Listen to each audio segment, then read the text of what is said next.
Our big focus, the deadliest strikes by Hezbollah since Israel launched its ground invasion of Lebanon nearly 2 weeks ago.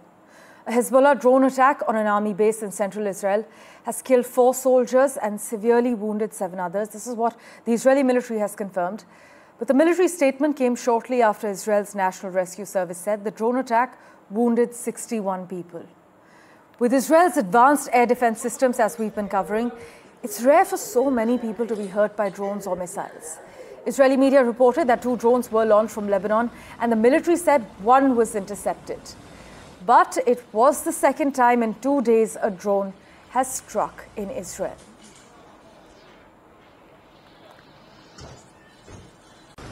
Meanwhile, we're getting reports that at least 20 Palestinians have been killed and several wounded in an Israeli tank shelling of a school that was sheltering displaced Palestinians. This is in Nusrat in central Gaza. We will, of course, bring you more on this as soon as we can. Meanwhile, US officials believe Israel has narrowed down targets in its potential response to Iran's attack this month to military and energy infrastructure, as per a report by NBC. The Middle East remains on high alert for further escalation in a year of war as Israel battles Iran-backed groups Hezbollah in Lebanon and Hamas in Gaza. Israel has repeatedly said it will respond to Iran's missile barrage on the 1st of October, which was launched in retaliation for Israel's military operations in Gaza and Lebanon and the killings of a string of Hamas and Hezbollah leaders.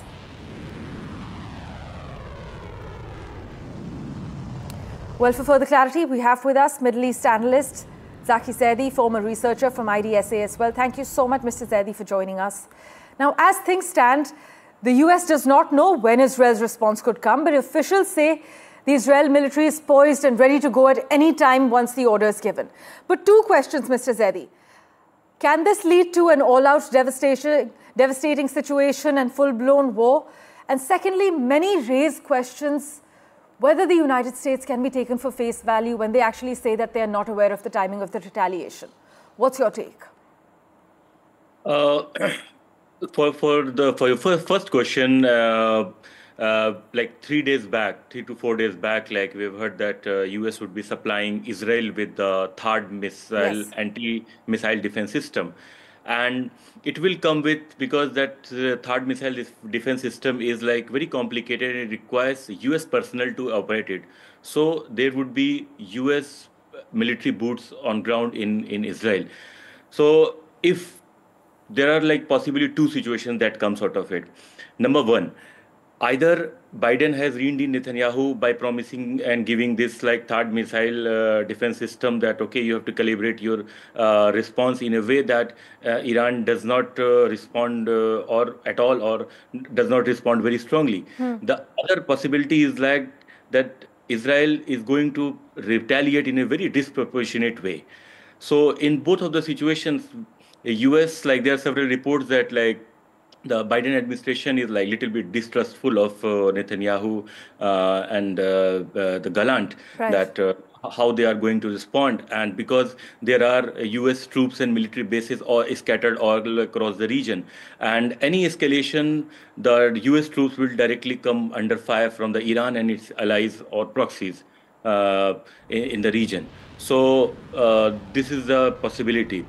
Iran has like meanwhile threatened very in clear terms, like that if there is any attack on Iran, like maybe possibly they could be on the oil facilities, the energy infrastructure, or the missile launch pad or army bases, or they may target leaders. So in any situation, they are going to retaliate very strongly, as the Iranians say. But we know that like when it comes to the air combat or air force, the Iranians are like not very good at it. They are like, because of the very long years of sanctions, they have been weakened. So the missile, they are good. They have a very large stockpile of missiles, and this could like lead to tit for tat and very entangled long war, like a total kind of all-out war, a total war in the region. Though US officials have continued to urge the Israeli government to actually make their response proportional, sticking to only military targets and avoiding all oil, gas and nuclear facilities. But at this point, can Benjamin Netanyahu be trusted to adhere to this advice, or is he likely to treat these as instructions? What's your take?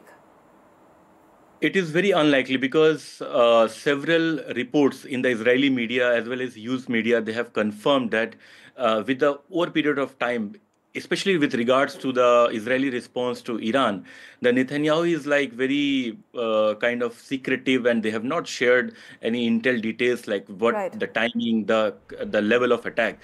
Because the main concern about US is that because their forces are again at the risk, and like we cannot say anything as of now that because of the distress, little bit of distress between Netanyahu and the Biden, they still Biden administration is going to defend it, defend Israel Right. of any possible Iranian retaliation, because we can just see that third missile defense system is going to be placed in Israel in the coming days. And for sure, we can at least like assess till now that till those missile defense system is installed in Israel, because it's more effective than the Davy slings, Iron Dome, like much improved version of Right. those defense Well, we systems. will, of course, have to see what kind of escalation, what kind of retaliation plays out. Thank you so much, Mr. Zaidi, for joining us on the World 24/7.